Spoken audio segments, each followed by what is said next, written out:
Olá pessoal, então hoje eu vou gravar essa aulinha aqui sobre medições em química, né? Então sobre erros de medições e algumas coisas sobre propagação de erro, tá bom? Então aqui eu estou testando o OBS, aí eu vou colocar uma vinhetinha e aí a gente começa.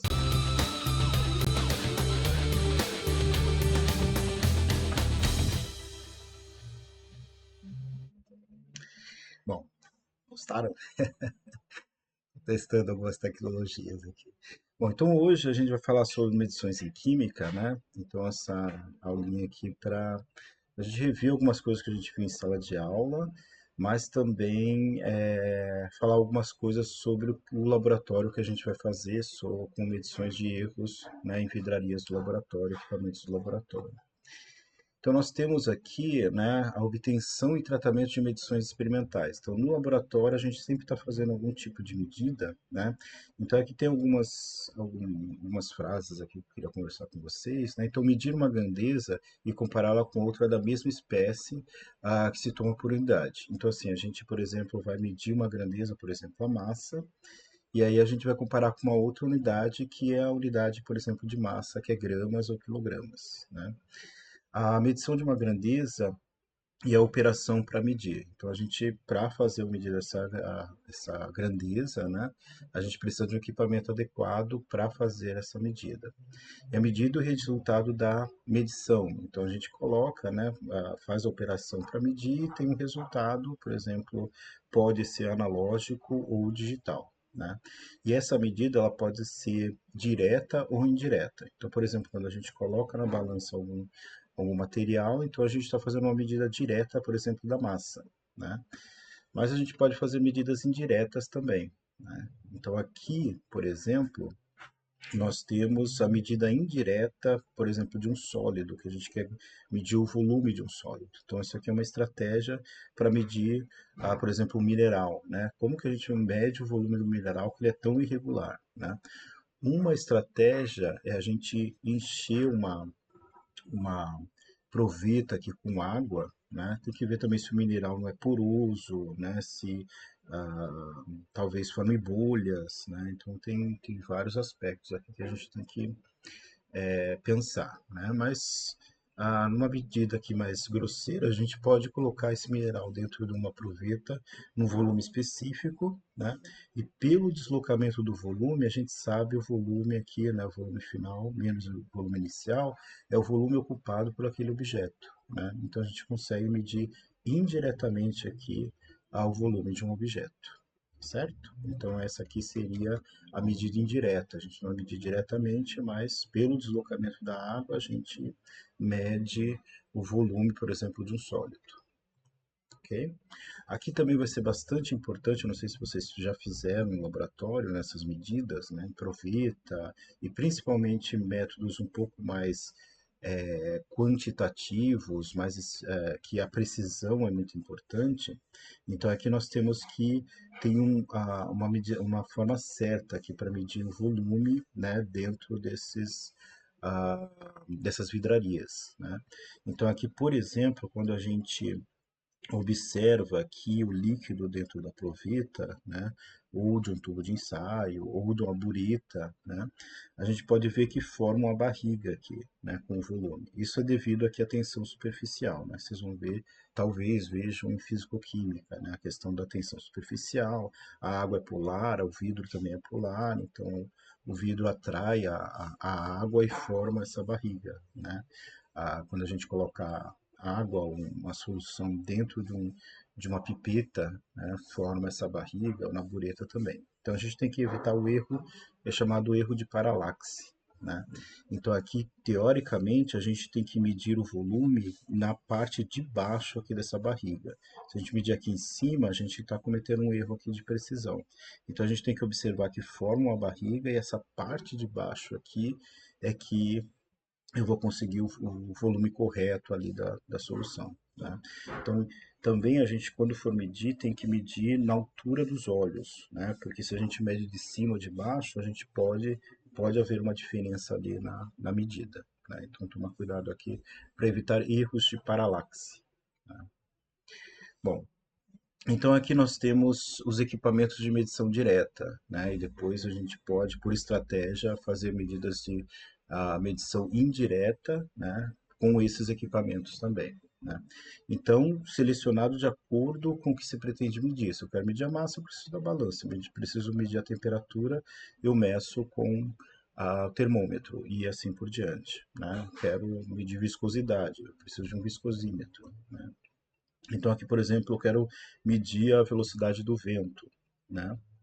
Então a velocidade não, a direção do vento, eu tenho esse equipamento que é a bureta. A bureta não, a biruta, né? E aqui tem esse equipamento aqui, o anemômetro, né?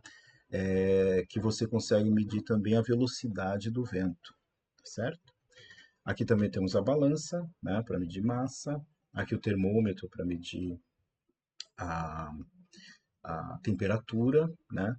E aqui o piquenômetro, né, para a gente medir a densidade de líquidos, né? Tem esse piquenômetro, a gente pode medir a densidade também pelaquela estratégia da proveta. Só que ali naquela estratégia a precisão vai ser menor. A proveta já é um equipamento de baixa precisão. E aí, com o deslocamento do volume, né, por exemplo, se formar bolhas, a gente não consegue medir também o volume com precisão.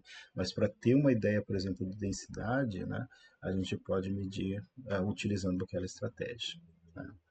E aqui anemômetro, né, que seria os dois equipamentos, a biruta e, o, e aquela hélice, né, se chamam anemômetros. Tem equipamentos, né, portáteis que a gente consegue medir a velocidade e a direção do vento, certo? Bom, aqui os valores obtidos na medição são lidos e registrados de acordo com o que o equipamento permitir, né? Então, aqui no caso, o número de algarismos, né, algarismos significativos que a gente consegue medir naquele equipamento, unidades, né? Então, se for uma balança, eu peso a massa, né, em gramas ou em quilogramas, né? Temperatura em graus Celsius ou Kelvin, ou a Fahrenheit, né, que os engenheiros gostam muito de utilizar. Fahrenheit, na realidade, é por causa da unidade britânica, né, que é adotada nos Estados Unidos. Então, muitos equipamentos, né, americanos, né, ou tecnologias americanas acabam, ah, principalmente na área da engenharia, precisando dessa transformação de Celsius em Fahrenheit e Kelvin em Rankine, né, que é a temperatura absoluta nesse sistema inglês, né, tem um nome específico, né, mas é o continental, que é da Europa, e tem o inglês, que é do Reino Britânico, e assim por diante. Os Estados Unidos adota esse mesmo sistema, né? Ah, então aqui, por exemplo, nós podemos medir aqui, né, o valor junto com a incerteza, né? E aqui no caso, se eu tenho 0,85, mais ou menos 0,02, né? Então aqui está entre 0,87 e 0,83. Aqui 37,0, mais ou menos 0,2 e assim por diante, né? Então, a nem assim, na nossa rotina, a gente geralmente não precisa muito dessa incerteza, mas para metodologias específicas que é importante a precisão, né? A gente precisa, principalmente na química analítica quantitativa, é interessante ter esse erro e saber fazer a propagação desse erro se a gente vai associar mais de uma medida, né, uma com a outra. Bom, e aqui nós temos os erros, né?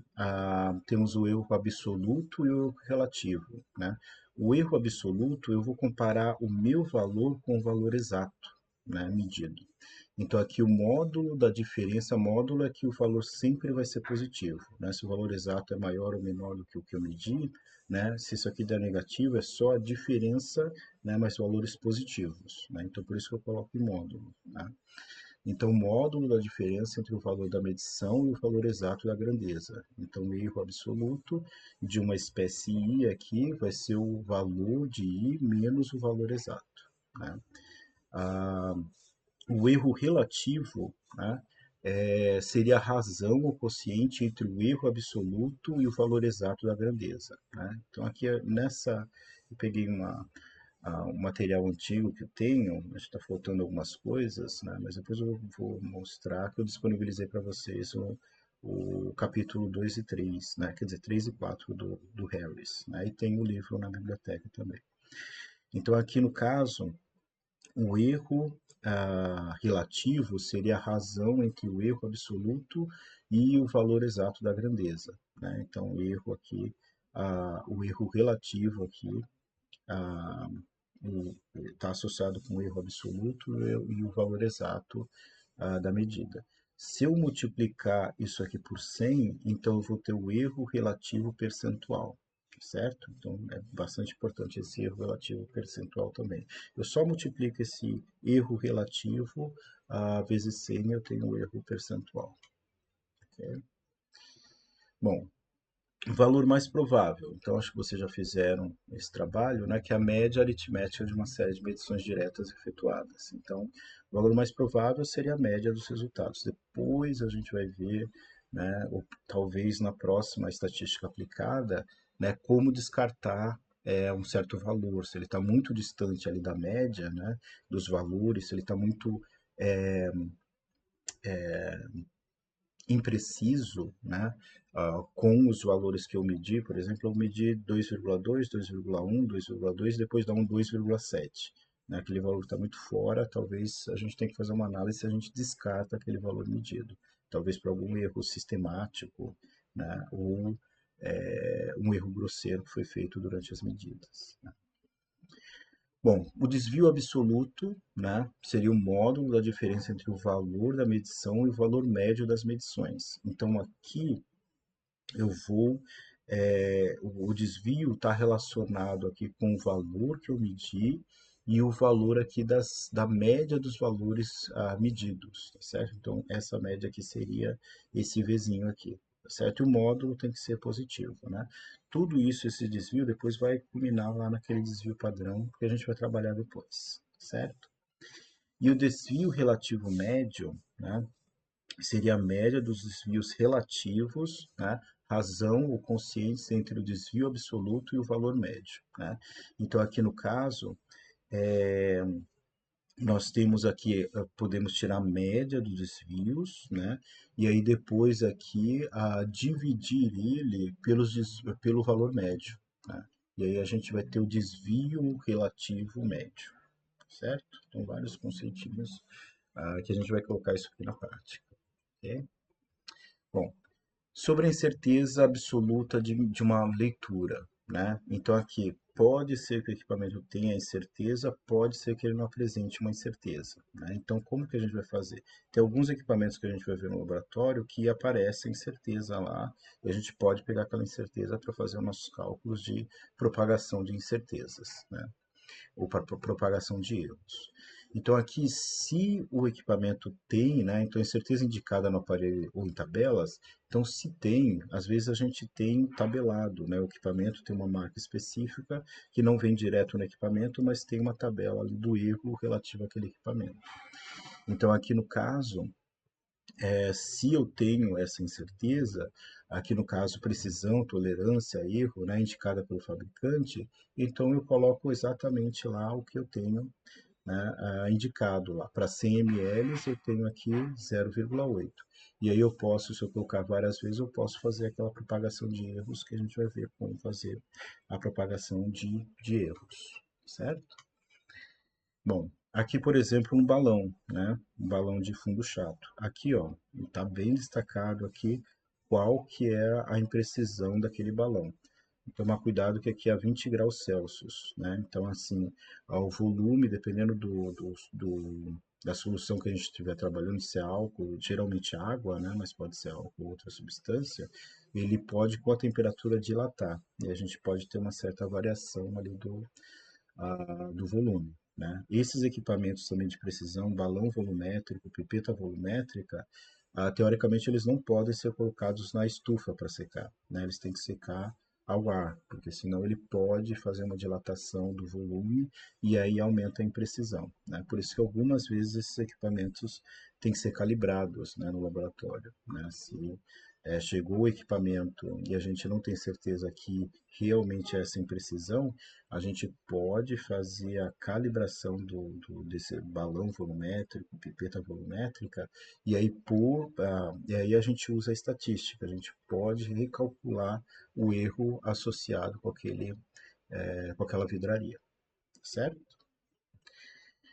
Bom, e aí se não tem a incerteza indicada no aparelho ou nas tabelas. Então, se for um equipamento analógico, né, eu vou aqui medir, vou observar ali qual que é o intervalo ali que eu consigo medir, tá certo? E aí, no caso, a incerteza vai ser a metade da natureza, ou seja, a metade do que eu consigo medir ali com precisão no equipamento. Tá? Então, aqui, por exemplo, eu tenho um voltímetro, né? A gente tem aqui, ó, que ele está de 0 a 5, teoricamente esse aqui é 2,5, esse aqui é 3, né? E a imprecisão aqui no caso está indo de meio e meio, né? Os valores de volts. Então, meio e meio, então significa que a imprecisão é 0,25. Como a gente só tem um número, um algarismo significativo da imprecisão, então vai ser aqui 0,2, né? Aqui ele está definido como 0,2. Teoricamente, como a gente viu em sala de aula, o arredondamento seria para 0,3, tá certo? Ah, e aqui no caso, um amperímetro, né, para medir a, a corrente elétrica, nos vídeos sempre tem a participação da Anitta aqui, né? Ah, mas aqui se a gente consegue observar, né, de 0 a 20, né, aqui no meio é 10, então está indo de 2 em 2 aqui, né, a corrente, né, então no caso a amperagem. E aqui nós conseguimos observar aqui que está na metade, né? Praticamente na metade. Então a gente pode dizer que seja 5 aqui, né? E a imprecisão, como está indo de 2 em 2, então a imprecisão seria mais ou menos 1, né? Então metade de 2 é igual a 1, certo? Então tem essa forma também. Se não vem indicado no equipamento e ele é analógico, a gente pode colocar aqui a metade da natureza aqui das medidas. Então, como vai de 2 em 2, a metade seria 1, mais ou menos 1. Tá? Aqui no caso está em microamperes. Bom, apesar que eu devia mudar essas figuras tão antigas, né? Dá para atualizar, mas vamos usar o nosso trabalho para outras coisas, né? A gente vai fazer diretamente no laboratório. Bom, no aparelho digital, a gente vai considerar a imprecisão como o menor valor lido, né? Então, por exemplo, se a gente tem aqui uma balança em gramas, né? E aqui é 63,54, ela mede no máximo 54 aqui, né? Ou duas casas depois da vírgula. Então aqui a imprecisão vai ser 0,1, quer dizer, 0,01, né? Então aqui no caso, na última casa aqui eu coloco mais ou menos 1 aqui na última casa, certo? Então aqui, por exemplo, né, tem essa balança aqui, não lembro se é do laboratório, mas aqui no caso tem aqui um izinho, 0,1, aqui também em inglês, ponto é vírgula, né, e vírgula é ponto, né? Então a gente toma cuidado quando são aparelhos, né, em inglês, aqui está escrito em inglês, então em inglês ponto é vírgula e vírgula é ponto, então é 0,1 gramas aqui. E aqui D igual a 0,01, né? O que significa esses dois aqui, né? Esses dois parâmetros? Aqui no caso, o I 0,1 e o D 0,01. Aqui seria o valor exato, ou seja, eu posso confiar aqui nesse 5 aqui que está apresentando na balança. Já o D seria o duvidoso, seria esse valor aqui que eu não tenho certeza se ele é 4 mesmo. Então, esse vai ser meu erro, né? Então, vai ser 0,01. Tá? Então, o último número que eu consigo medir vai ser o meu erro nesse aparelho digital. Okay? Bom, então aqui no caso, né, nós temos essas incertezas absolutas de uma leitura, né? Então, se tem precisão relacionada com o equipamento, se não tem, se o aparelho é analógico ou digital. Temos diferentes estratégias aqui para medir o erro associado com a medida, certo? Então aqui flutuações das medidas, né? Ao realizar várias medidas experimentais de uma certa grandeza física, temos como objetivo alcançar o seu valor verdadeiro ou valor real, certo? Mas atingir esse objetivo é praticamente impossível, né? Pode-se chegar após uma série de medidas a um valor que mais se aproxima do valor real, ou seja, ao valor mais provável de uma grandeza medida, né? O valor real seria aquele obtido teoricamente por meio de algum modelo exato, que incluísse todos os efeitos físicos, ou então aquele obtido por meio de uma medida experimental perfeita. Ambos os casos são situações ideais não alcançadas na prática, né? Então, o ideal, teoricamente, é meio difícil de ser alcançado. Mas a gente tem que chegar o mais próximo possível do valor verdadeiro, né? As flutuações que acompanham todas as medidas são as causas que limitam o objetivo de se atingir o valor verdadeiro da grandeza. E essas flutuações ou erros são de origem sistemática e de ordem acidentais aleatórias. Então a gente chega aqui aos erros, né? Então nós temos, por exemplo, três tipos de erros, né? Erro sistemático, aqui o primeiro, né, chama-se de erro sistemático as flutuações originárias de falhas nos métodos empregados ou de falhas do operador, né? Por exemplo, uma régua calibrada errada ou na escala de um instrumento, né? Um relógio descalibrado que sempre adianta ou sempre atrasa, a influência de um potencial de contato numa medida de voltagem, tempo de resposta de um operador que sempre se adianta ou se atrasa nas observações, o operador que sempre superestima ou sempre subestima os valores das medidas. Então, assim, pode estar associado com o equipamento, método ou o operador, né? Então, se o equipamento está descalibrado, ele vai ter que ser calibrado para que eu tenha resultados melhores, né? Se o método, né, não é tão preciso, talvez eu possa ver a possibilidade de trocar de método para melhorar ou diminuir esses erros sistemáticos. E o operador ele pode ser treinado, né, para que ele faça medidas melhores, tenha resultados melhores, né? E a gente pode analisar isso pela estatística também, ok? Nas medidas em que o valor verdadeiro da grandeza é desconhecido, as flutuações de origem sistemática quase sempre passam desapercebidas. Por sua natureza, esses erros têm amplitudes constantes e influem sempre no mesmo sentido, ou para mais ou para menos, né? É o caso da dilatação de uma régua, né? Ou, por exemplo, o balão que eu falei, né? Se eu tenho lá o balão, aí tem lá a 100 ml. Se eu aqueci, se passou por uma temperatura muito alta, ele pode se dilatar ou contrair, né?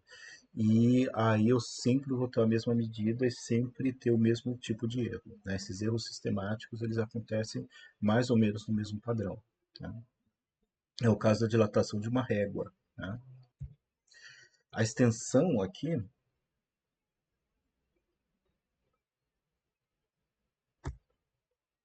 esse aqui não estava gravando.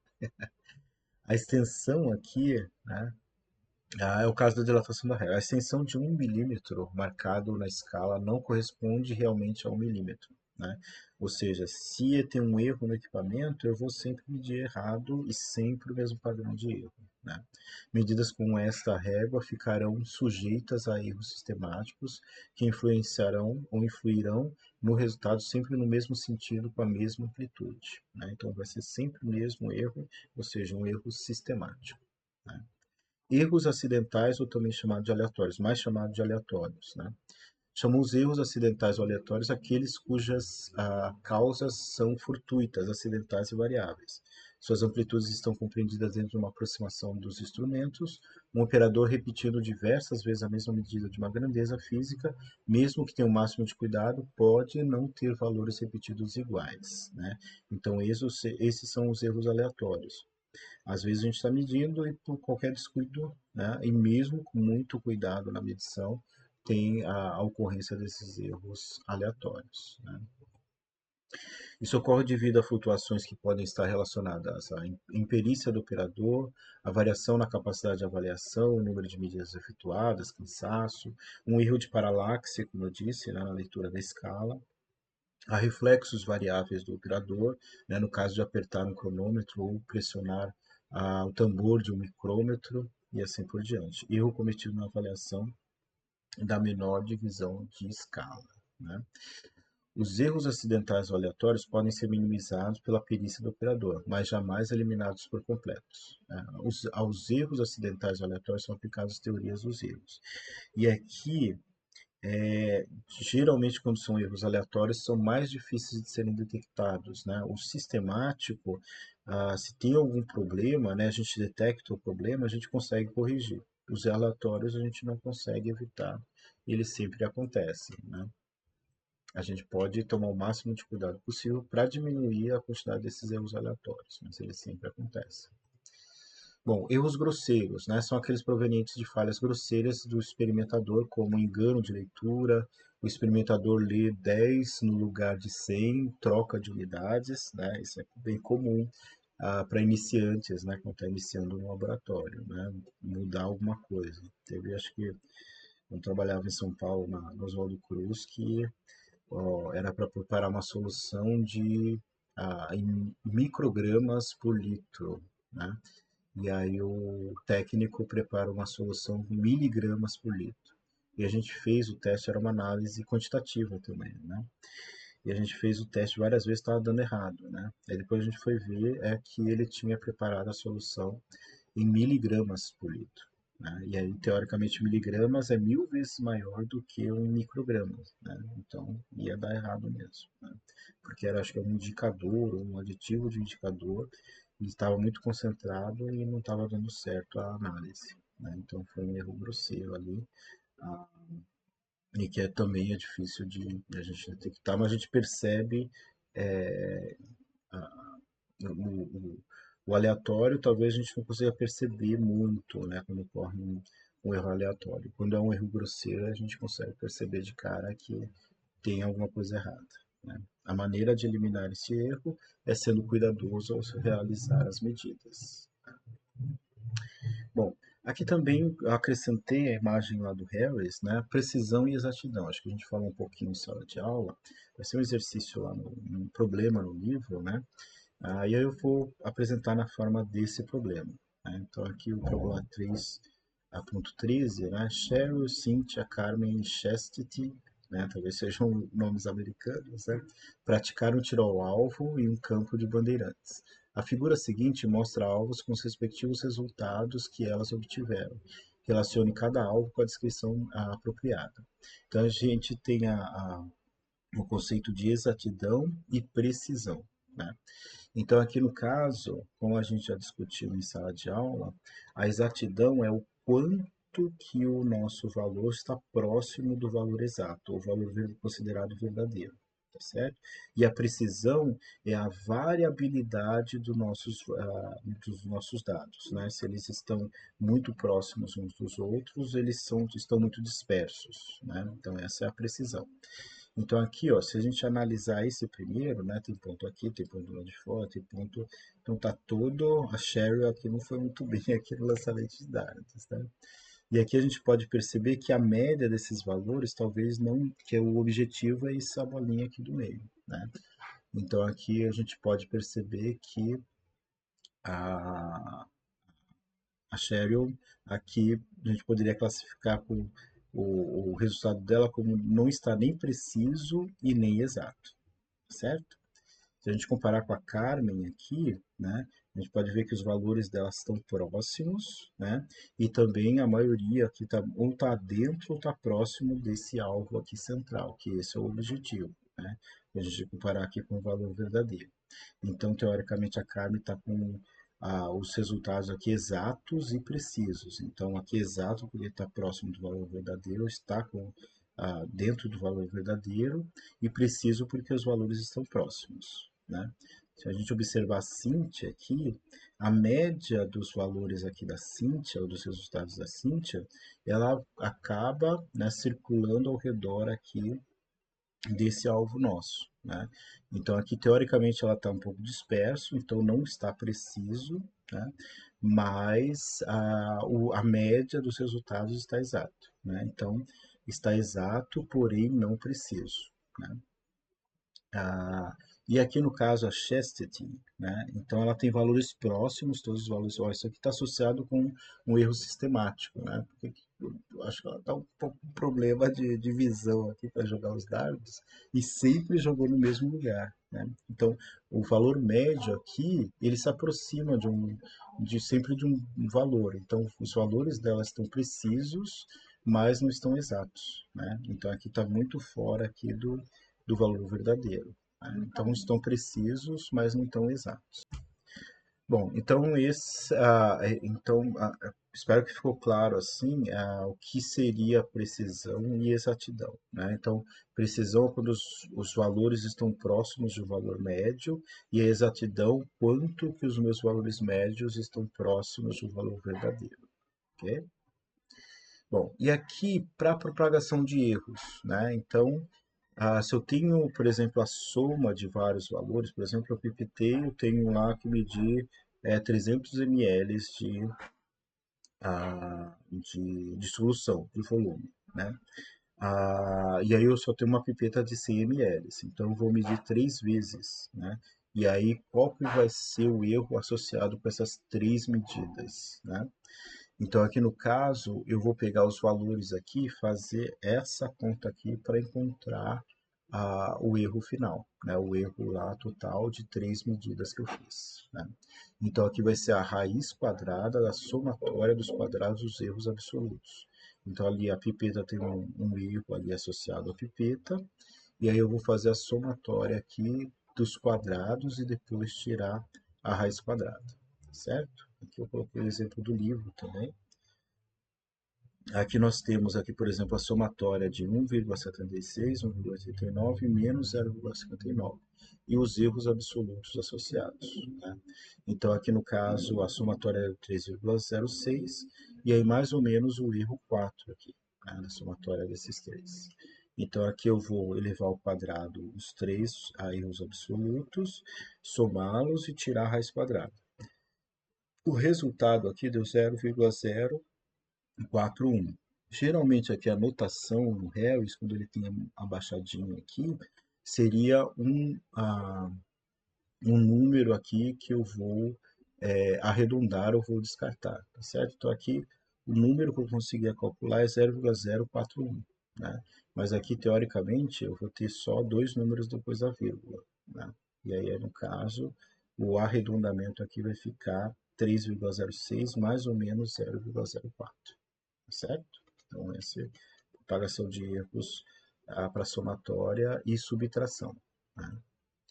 Para a propagação de erros de multiplicação e divisão, né? Então, para os dois casos, multiplicação e divisão, eu vou usar essa fórmula aqui.